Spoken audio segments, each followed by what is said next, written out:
Let's take a look at why human resource management is important. Most writers agree that managing involves 5 basic functions. In total, these functions represent the management process. Some of the specific activities involved in each function include the following: establishing goals and standards, developing rules and procedures, and developing plans and forecasts.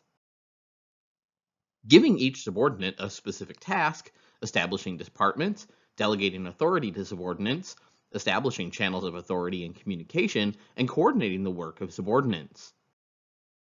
Determining what type of people should be hired, recruiting and selecting employees, setting performance standards, compensating employees, evaluating performance, counseling employees, and training and developing employees.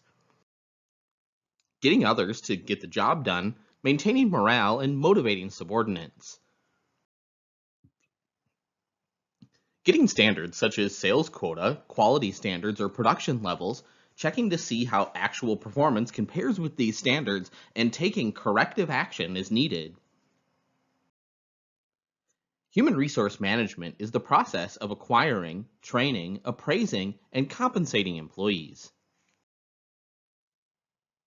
The concepts and techniques we discuss are important to all managers for several reasons. First, having this knowledge will help you avoid the personal mistakes if you don't want to make while managing.